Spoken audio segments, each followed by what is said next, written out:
Les difficultés à un haut potentiel peuvent découler aussi de certaines attitudes de l'environnement, c'est-à-dire les difficultés qui sont liées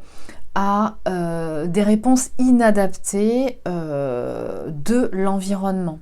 Et c'est quand en fait l'environnement ne prend pas, donc les adultes, ça se passe quand l'individu est enfant. Bien souvent ça commence là, ça peut aussi continuer de se développer une fois adulte dans un cadre professionnel qui est pas du tout adapté au haut potentiel, puisque je vous le rappelle, il est vraiment plus à l'aise dans un cadre où il y a vraiment une créativité, où on lui laisse pleine autonomie.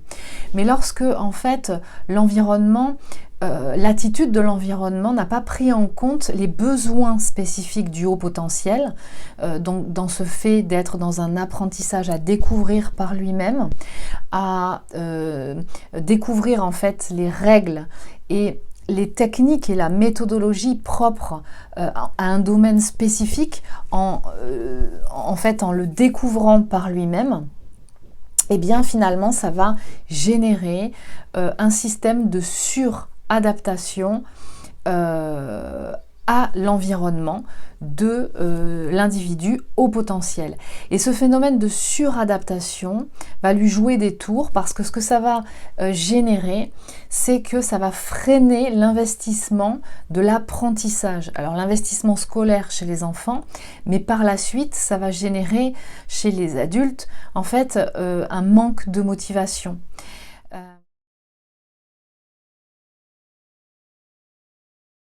Ça peut, au niveau de l'école ou des parents, de l'environnement familial, en fait, les réactions qui sont inadaptées, ça peut être par exemple le refus en fait d'interroger par exemple un élève qui a tout le temps réponse à tout, parce que souvent les hauts potentiels ont souvent réponse à tout, ou alors tout simplement de le stigmatiser dans ses points faibles. Et bah du coup, ce que ça va générer, c'est que l'individu va se contenter uniquement de satisfaire la demande, dans certains cas, de l'enseignant ou de l'adulte, et il ne va pas en fait exploiter ses compétences. Donc ce qui est important vraiment de bien identifier ces profils-là, parce qu'il est nécessaire d'accompagner en tant qu'adulte, que ce soit parents ou enseignants ou autres adultes référents,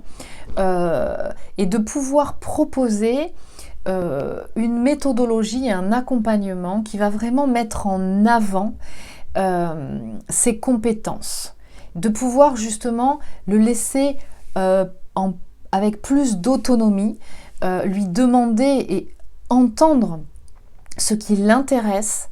lui laisser des espaces justement pour qu'il puisse pratiquer ce qui l'intéresse, et en même temps pouvoir l'amener à d'autres sujets pour qu'il puisse continuer de développer ces différentes champs d'intelligence par l'apprentissage de l'intégration cognitive, en fait, de l'apprentissage de nouvelles informations et de nouveaux savoir-faire.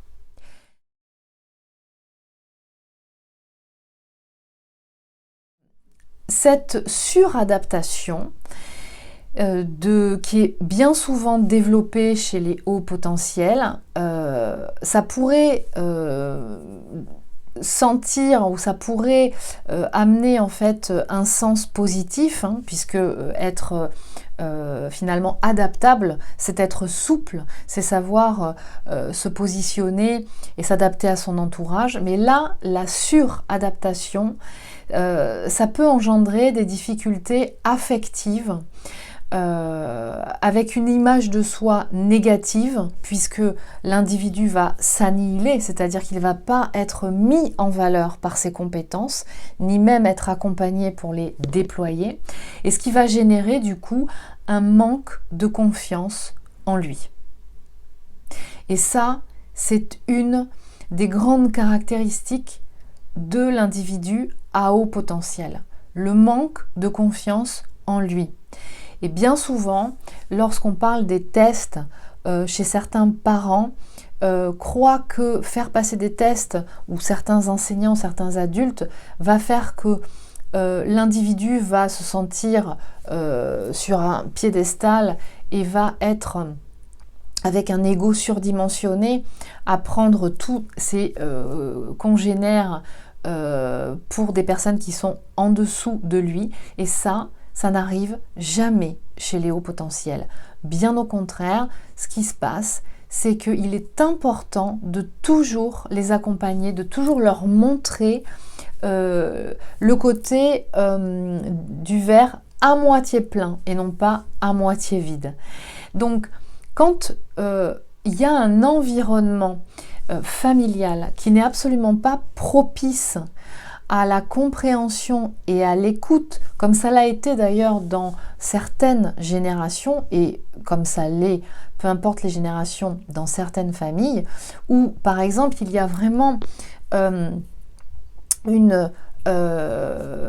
histoire, par exemple dans certains métiers, dans ce que doivent faire ou les garçons ou les filles de la famille, et que quand par exemple, je prends l'exemple d'un garçon qui aurait des compétences créatives, artistiques ou littéraires,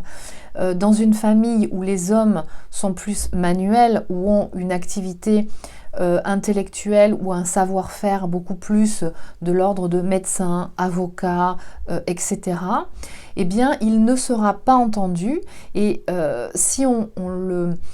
pousse systématiquement à chaque fois qu'il a des moments de créativité et de déployer un univers qui n'a rien à voir avec les références de la famille, ou tout simplement les références de genre, c'est-à-dire un garçon, ça n'est pas créatif, ça joue à la guerre et au pistolet, et ça construit des maisons, eh bien, l'individu à ce moment-là va se sentir complètement en dehors, mis à l'écart, et pour pouvoir continuer à être accueilli au sein de sa famille, pour ne pas être rejeté, il à ce moment-là développe cette capacité de suradaptation.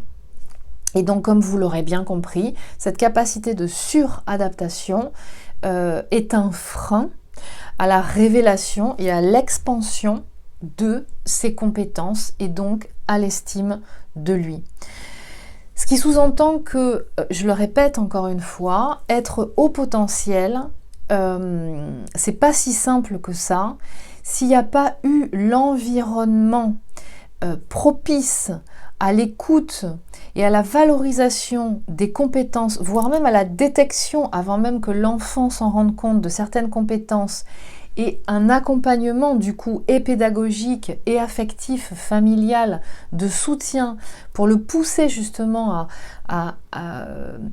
générer en fait des activités qui vont lui ouvrir le champ culturel et comportemental, et en même temps d'échanges avec des gens complètement différents et de pratiques complètement ouvertes, eh bien forcément il ne découvrira pas de nouveaux champs qui risquent bien entendu de l'intéresser, et il sera dans un